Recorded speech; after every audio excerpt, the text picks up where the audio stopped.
Baby sleep training tip number 1, most important of all. The best baby advice I can give is to do anything, and I mean anything, you can to prevent your baby from becoming overtired. A tired baby is one thing, an overtired baby is quite another and can be a very difficult situation to handle. So when it comes to training your baby to sleep, what's the name of the game? Prevention is better than a cure. Once you see and hear that your baby is tired, it's vital you commence settling him to sleep before he gets past the point of tiredness into that overtired stage. Baby sleep training tip number 2. How do you know your baby is tired? As new parents with a newborn baby, it may not be so obvious that your baby is crying because he is tired. The aim is to recognize the tired signs and tone of the cry early in order to prevent overtiredness. So what are the signs he is tired? He is crying. Listen for the tone of the cry. He seems clumsy, easier to tell in an older baby. He has recently been fed so is not hungry. He has no wind. He is comfortable, not too hot and not too cold. He has a clean diaper. He is not over or under stimulated. He has been awake for a while. As your baby hits the 3-month mark, it becomes a little easier as he will give you the tired sign by rubbing his eyes. Baby sleep training tip number 3. Figure out which techniques work best for you and your baby. Different babies may respond differently to the various techniques you can use to encourage sleep, so the sooner you determine which work best for you, the better for everyone's sake. Here are several ways to help your baby sleep. Training your baby to sleep where he will wake up.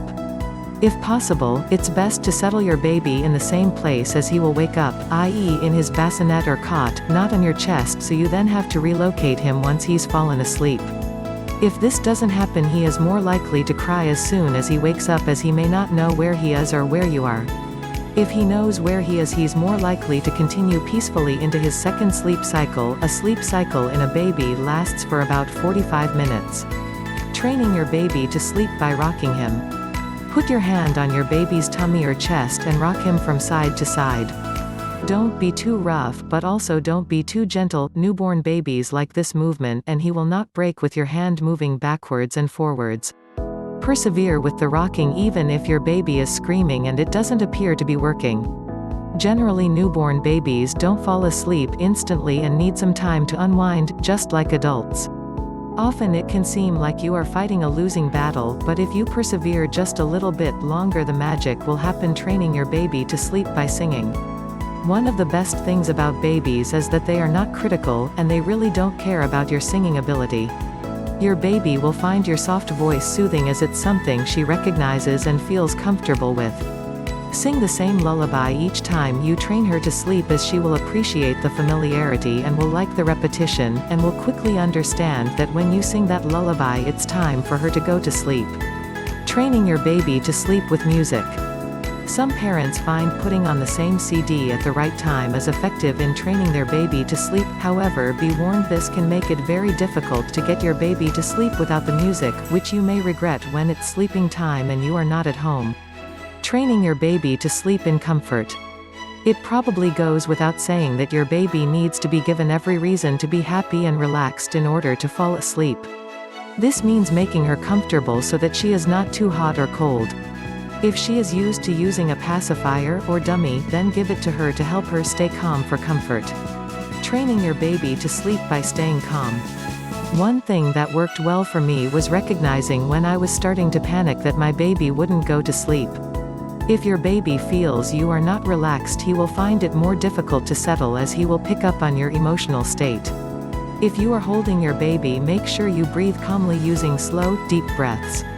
You may not feel calm, but you need to pretend you are for as long as it takes for your baby to fall asleep, i.e. fake it till you make it. Baby sleep training tip number 4. A baby's sleep cycle lasts just 45 minutes, and as a new parent you'll soon realize that a newborn baby needs more than one sleep cycle to be content in order to be happy and awake. If your baby wakes up and cries after his first sleep cycle, go into his room and settle him back to sleep again. You may pick him up briefly for a quick cuddle, but as per before, it's better that he falls asleep in the same position he will wake up.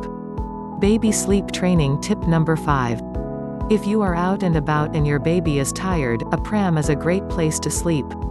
The natural movement of the pram should help your baby sleep, so if you're not walking anyway, still move the pram so the rocking movement will have the effect of settling your baby.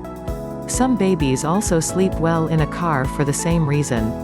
I have no doubt that if you put these baby sleep training tips to good use, they will work for you. Best of luck.